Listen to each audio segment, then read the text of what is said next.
जैसे कि मैंने बताया मैं भूत प्रेत में वैसे विश्वास नहीं रखता, बट एक एक्सपीरियंस हुआ था और मेरे साथ। तो हुआ क्या था, जैसे मैं और मेरा दोस्त गए थे लंदन ट्रिप में, बट एक मतलब आखिरी के कुछ 6-7 दिन नहीं बचे थे ट्रिप के लिए, उसका बर्थडे था, उसको जॉब ज्वाइन करनी थी, तो वो इंडिया वापस आ गया था। बट यूके में एक एरिया है वेल्स का वो एरिया मेरा बचा हुआ था, तो मैं वहाँ अकेला ट्रैवल कर रहा था। अब ये चीज़ें तो सबने सुनी है कि जिस जगह पे पॉपुलेशन कम होती है थोड़ा वहाँ पे नेगेटिव एनर्जीज़ का ज़्यादा रहता है, बट मेरे दिमाग में वहाँ पे कुछ नहीं चल रहा था ऐसा, क्योंकि इससे पहले मैंने ज़्यादा बस एक बार इजिप्ट में ही वो एक्सपीरियंस किया था, और कुछ खास था नहीं कभी। तो वहाँ एक जगह है कार्डिफ करके, सिटी का नाम है। तो वहाँ पे मैंने एक एयरबीएनबी बुक करा, 2 BHK अपार्टमेंट था। एक तो वो शहर से बिल्कुल जंगल में, मतलब आसपास उसके 5-6 घर होंगे गिनती के, और उस 5-6 घर में मुझे नहीं लगता कोई रहता होगा। मतलब एक लौता वो घर जहाँ पे मैं एयरबीएनबी के उसमें गया। मैं रात को 9 बजे पहुँचा, और मैंने एक दिन के लिए रुकना था, मतलब अगला दिन रुकना था, अगली रात, और उससे अगले दिन निकल जाना था वहाँ से। तो उस रात तो मुझे कुछ फ़ील नहीं हुआ। अगले दिन सुबह सुबह का टाइम था, लगभग 4-5 बजे होंगे, तो कुछ अजीब सी फीलिंग हुई मुझे। मतलब एक वो होता है ना कि कुछ बॉडी को जकड़ रहा हो, जैसे उस टाइम का टाइप का, कि एक बेचैनी सी फील हो रही थी सोते सोते। तो मेरी नींद खुल गई वही 4:30-5 बजे के आसपास। मेरी जैसी आँख खुली, मतलब मैं बेड पे लेटा हुआ था और लाइट ऑन करके सो रहा था मैं, यहाँ से राइट साइड से कुछ चीज़ उड़ के लेफ़्ट साइड की दीवार की तरफ गई। मुझे ऐसा फील हुआ कि कुछ बड़ा सा चीज़ थी ब्लैक कलर की, वो राइट टू लेफ़्ट होके निकली। अब मुझे फट गई मेरी बहुत बुरी वाली, मतलब डर तो लगा ऑब्वियसली, बट अभी मैं जो सोचता हूँ मुझे लगता है कि वो चीज़ वो हो सकती है। कभी आपने वो चीज़ एक्सपीरियंस करी है कि जब आप एकदम से कच्ची नींद में उठते हो, या फिर आपकी आंखें बंद है लेकिन आप उठ चुके हो, तो आपको कुछ ब्लैक ब्लैक सा अंदर ही अंदर उड़ता हुआ दिखता है? भाई कभी हुआ नहीं यार हुआ है? आपके साथ, इससे पहले हुआ है? इससे पहले नहीं हुआ कभी भी, ब्लैक ब्लैक। बट हाँ छोटे छोटे पार्टिकल दिखते हैं ना, हाँ। बट मुझे ऐसा फील हुआ, और मैं नींद में नहीं था, मैं होश में था उस टाइम पे, कि एक प्रॉपर बड़ी सी चीज़ कुछ ब्लैक कलर की राइट से लेफ्ट की दीवार पे उड़ के गई जैसे। अब वो क्या था, मेरा मन का वहम था, मुझे नहीं समझ आया। बट उसके अगले 2 दिन मैं उस घर से बाहर नहीं निकल पाया, पता नहीं क्यों। मैंने एक दिन एक्सटेंड कर लिया, मैं सिटी घूमने भी नहीं गया, मैं पड़ा रहा वहाँ 2 दिन सिर्फ, कि यहीं रहूंगा। यहीं रहूँगा। और उस टाइम मुझे फील भी नहीं हो रहा कि क्यों। और आप कुछ खा पी रहे थे, बस रूटीन घर पे नॉर्मल? बना के, मैंने ना बाहर गया खाने, ना मैं नीचे गाड़ी के पास गया, मैं ऊपर खिड़की से बस देख रहा हूँ बाहर। और 2 दिन मैं वहाँ स्टे कर गया, मुझे खुद नहीं पता चला क्यों कर गया मैं। और मैं जब उस शहर से निकला और यूके लंदन पहुँचा अपनी दीदी के घर, मैं तब सोच रहा कि मैं कर क्या रहा था 2 दिन वहाँ पे।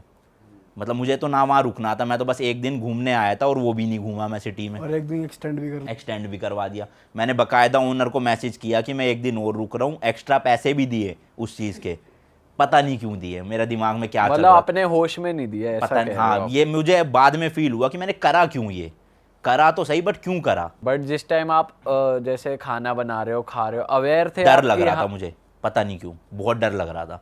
मतलब मुझे बार बार आपके साथ ऐसी फीलिंग होती है कि आप रात को पानी पीने उठे, आपको लगता है कोई दरवाजे के वहाँ देख रहा है, कोई गेट खुल रहा है। अब भले ही वहाँ कुछ हो भी ना, बट मुझे अंदर से लग रहा था। और मैं 2 दिन रुका क्यों, वो मुझे आज तक नहीं पता। भाई ये उल्टा हुआ है आपके साथ। अक्सर लोग को डर लगता है वो भागते हैं, आप भाई रुक गए कायदे भाई, से डर तो लग चले ही जाना चाहिए था भाई। मतलब वहाँ से 5 किलोमीटर दूर सिटी सेंटर था, 3-4 टूरिस्ट अट्रैक्शन थी जो मुझे घूमनी थी, मैं वो भी नहीं घूमा। मैं 2 दिन वहीं पे ही पड़ा रहा लिटरली। और आपकी तबीयत भी सब खराब? सही, कोई दिक्कत नहीं, बढ़िया एकदम सब कुछ। वाह, पता ये नहीं, कैसा नहीं समझ होता है आया जो मुझे। रोकना चाह रहा है जो यहाँ रह रहा है। भाई निकल गए तीसरे दिन, ये भी सही हुआ। भाई यार पता चला निकल ही नहीं पा रहे हो भाई, फंस गए उसी फिर के। तो ओनर आता है, ओनर ही बताता है। सही बात है भाई। अच्छा, पॉडकास्ट को एंड करने से पहले मैं आपसे जानना चाहता हूँ, बहुत सारे लोग आजकल ट्रैवल करना चाह रहे हैं, आपको देखकर बहुत सारे लोग गाड़ी से भी ट्रैवल करना चाह रहे हैं, तो मैं चाहता हूँ आप कुछ टिप्स उन्हें दो कि जो लोग गाड़ी से ट्रैवल करना चाह रहे हैं क्या मस्ट होता है, जैसे आपने अपनी जर्नी में सीखा होगा या गलतियाँ करके सीखा, तो मैं चाहता हूँ आप ऑडियंस से थोड़ा बताओ। देखो, 2 चीज़ मैं बताता हूँ इसमें कि मेन है।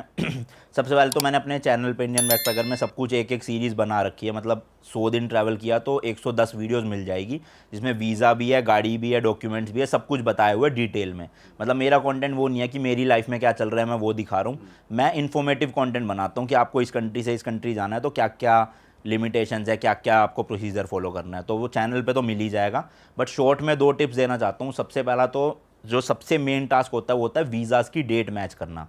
मान लो आप ईरान जा रहे हो, ठीक है, आपने को मन किया कि मैं 10 दिन एक्स्ट्रा रुक जाता हूँ ईरान, बट अगला वीज़ा तो एक्सपायर हो जाएगा ना, फिर अगले वीज़ा के एंट्री कैसे लोगे? तो ये सारी कंट्रीज़ की डेट्स मैच करवा के वीज़ा लेना, अप्रूवल लेना, उतने दिन का लेना, वो सबसे बड़ा टास्क है जिसमें लगभग 6 से 7 महीने निकल जाते हैं। तो वो चीज़ अपनी स्ट्रॉन्ग रखना, बस ऐसे मत सोचना कि यार मेरे को तो वीज़ा मिल ही जाएगा या जो भी हो 2 दिन एक्स्ट्रा भी रुक वीजा गया तो। नॉर्मल वीजा की तरह नहीं होता, पर्टिकुलर डेज के लिए होता है। हाँ, डेज़ के लिए होता है। जैसे मैंने यूके, आपने यूरोप वीज़ा लिया तो उसमें पूछा होगा ना आइटनरी कितने दिन की है, कहाँ और कितने दिन का मिला था आपको? 3 महीने का मिला। 3 महीने का दे दिया था, स्टे 3 महीने का दे दिया था। हाँ 3 महीने मल्टीपल एंट्री मिली। जी, मुझे मल्टीपल तो मिला, बट मैंने ना 72 डेज़ का अप्लाई किया, दिया 30 दिन सिर्फ। अच्छा, तो हमारा वो आधा प्लान मतलब 35 कंट्रीज़ करनी थी यूरोप की, वो 19 पे हो गई, तो हम घूम ही नहीं पाए। तो ये बहुत लफड़े होते हैं कि एंड मोमेंट पे वीज़ाज़ की दिक्कत आती है। तो सबसे पहले तो इसका ध्यान रखना। दूसरा, इंटरनेट पे रिसर्च करके जाना कि कुछ कंट्रीज़ ऐसी होती है जहाँ पे आपका कारनेट वैलिड नहीं है, जहाँ पे आपके डॉक्यूमेंट्स नहीं चलेंगे।